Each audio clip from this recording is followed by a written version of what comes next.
Okay, so you are welcome again to Teach Yourself Driving YouTube channel, and I'm still the same lecturer again to continue from how to move automatic car. How to move a automatic car simply refers to setting the automatic car to be on motion. And for you and I to be able to set the automatic car to be on motion, there are certain principles or steps that a learner driver or anyone who wishes to operate this automobile should follow these steps. And these are the steps. Step one, we say that let your right leg foot be on the brake pedal. In our previous videos, we did look at how to start a car, how to start a car. So here we are looking at, we have already started a car and we are sitting comfortable in the car. Now we want to move the car. That means we want to set the automatic car to be on motion. So let your right foot be on the brake pedal. Insert your key to the ignition. When you insert your key to the ignition, turn the key clockwise downwards to observe the panel board. Switch on the key to observe the panel board. And when you observe the panel board, it will help you to know your fuel, the quantity of fuel you have, and other warning signal light on your panel board. Then after that, press on the brake pedal firmly down. You press on the brake pedal firmly down and turn the key continuous downwards till you hear a continuous sound. When the continuous sound comes, thereafter leave the key to allow the engine to warm out for some few seconds. After that, you want to move. We have a moving gear for the automatic car. The moving gear for forward is the D, and then the reversing gear is to move the car backwards. For the P is park, N is neutral, the D is drive, and we have the drive 2 for climbing of a hill, and we have the L, which is for the lower gear, for the sports gear, which is for fourth and fifth. So if I am going to move the automatic car, that starting it, press on the foot brake fully, engage my gear to drive, that is a D gear, if I intend to move the car forward. But if I intend to move the car backwards, then I have to engage the gear R, which is the reversing gear. So assuming I'm moving forward, I engage the drive gear, the D1. Then I'll start taking my leg little by little from the brake pedal. Then the vehicle will set on motion. But don't forget to release your handbrake.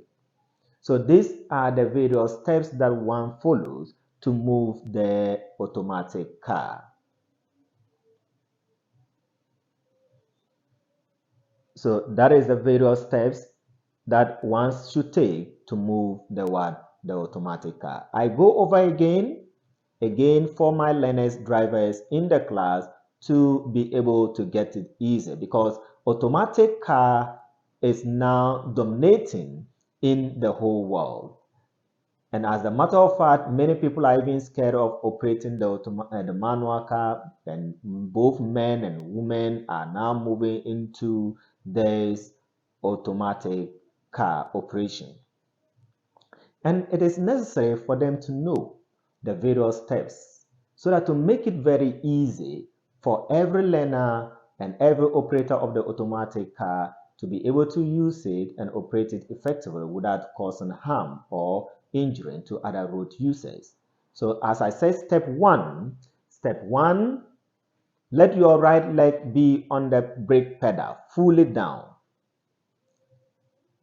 Switch on the key, drag the gear lever to the neutral position. Somebody may say, what if my car is the push and start method? Yes, if your car is a push and start method, just press on the full brake. It will bring the car to the neutral position. And then you push and then you start. When you start, finish, scan the environment. When you scan the environment to observe the positions of the hazard, and there you know you take your decision whether you are moving forward or backwards. If you are moving forward, then you drag the gear lever, press the button of it like this, and drag it to where we have the D. The D stands for the drive gear. So when you engage the drive gear, the D finish, release your handbrake. Let the handbrake comes down. And how do we release the handbrake? Lift it up again. As you lift it up, hold it up there, press the button and bring it down. When you release the handbrake finish, then scan the environment once again, forward and backwards through your interior and exterior mirrors and forward the windscreen, and then you scan the positions of the hazard. Then you take your leg gentle from the foot brake. Then the automatic car will start moving slowly. It will start taking its motion. And as it starts taking its motion, if you are not satisfied with the motion of it, then you move your right foot from the brake pedal straight to the accelerator. And when you go to the accelerator, don't just press on it boom at once. What you need to do is you press on it gentle, little by little, little by little. Then you see that its motion will start increasing gradually. Other than that, many drivers, especially the new operators of these automatic, new drivers who operate the automatic cars. In fact, some of them, when they are even initiating a curve, instead of him to be pressing it little by little because he needs a small acceleration in order to initiate the curve well. Some of them just press on the boom, then it will jump to the third, fourth gear, and there the driver will not be able to control it. So we are saying that when you are not satisfied with the motion of your car, move your leg from the brake pedal, gentle to the accelerator, press on it little by little, little by little, so that the motion of the automatic car will start increasing gradually, gradually. And as it increases, itself will be changing the gears for you because it is on D, which is the drive gear. Itself will automatically be changing the gears for you. But it will never tell you, the operator, that I am now using gear 3 or 4 or 5 gear. No. What can only help you to know is your speedometer. Your speedometer will tell you the speed at which your vehicle is on motion. So this is how we move the automatic car. But when we are to climb a hill, like Coal Mountains, Equapin Mountains, Ebri Mountains, then your D alone would not be able to climb it. So because the D, the more you accelerate, and it is on the D, the more you accelerate, the more itself will be moving, changing the gear up to the fifth gear. So the manufacturer has made the automatic car in such a way that he has provided you the P, he has provided you the P, R, N, D, D2, and then L. So when we are on the drive, on the road, when we are on the drive, and we are about to climb a hill, then it is preferable you move it to your D2.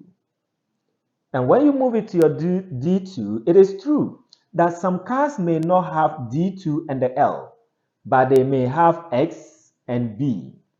The X stands for sports, and the B stands for the basic gears. So those having the D2, when you are about to climb a hill, the D2 is for climbing up a hill, and it is for second gear to third gear. And then the L, which is when you are now setting on a highway or motorway, then you drag it to your lower gear or the weakest gear, which is the L. And the L is for the other cars, the L is for the sports. Then that is for fourth and fifth that you can use. So with the automatic car, this is how we start and this is how we move it on the road. So we don't just, as a matter of fact, many people do not know when to use their X, when to use their D2, when to use their L. What they just know is R and drive and then park. Leaving the neutral, when are you going to use the neutral? If it is not function, if it is not having a use, why should the manufacturer put it there? And those of my colleagues drivers and the learners drivers on the street there, if you are not using all these gears properly, within 2 to 3 years, your car will start developing problems with the gearbox. And it is very expensive. That is why the maintenance of automatic car is expensive more than the manual car.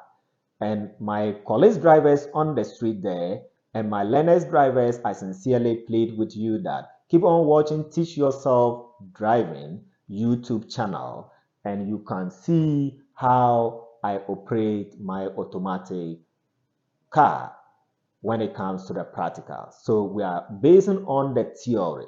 So my learners drivers and good drivers on the road, please remember not to spoil your car, not to damage your gearbox by only using D and R and P only. The other gears are meant for you to use them. And if you don't use them, it will lead to what? Faulty gearbox, or you start getting damages of your gearbox. So when we are using the D is for first gear, second gear, third gear, fourth gear, and fifth gear. So when you are using the D, the more you accelerate, and it is at the D, itself will be making the selection for you. But you should be observing the environment. As soon as you get to a place which is a hilly, higher a little bit, then drag it to the D2. And dragging it to the D2, you don't need to press on the brake. You just press the buttons like this and drag it to the D2. And that tells you that you know what the automatic car is. And there it will help you to be able to climb the hill very well. When you are sitting on a motorway or highway, when you are on a highway or motorway, then don't press on the brake as the vehicle is on motion. Just drag it to the lower gear, the L. Then, and take your leg, it will be moving from 4 feet continuously for you. When you are in a traffic jam, that a traffic jam will take a longer period, then preferable you can bring it to the neutral position. In the morning when you are to start your car too, you can switch it on, drag the gear lever to the neutral position before you start. Or when we are going to tow our automatic car, it is at faulty, you can switch on the key and drag it to the neutral position, and then you let the towing car tow it. Never drive and push the gear lever to park. That one, when you do so, you are going to condemn your gearbox. We can only let the vehicle be on motion and we select it from the D to down there, but not D to the top there. So thank you very much. Keep on watching my YouTube channel, Teach Yourself Driving, and you'll never regret it. And you'll be able to know how to operate the automobile very well, to save lives and property, at the same time to save money. Thank you. You are welcome to Teach Yourself Driving.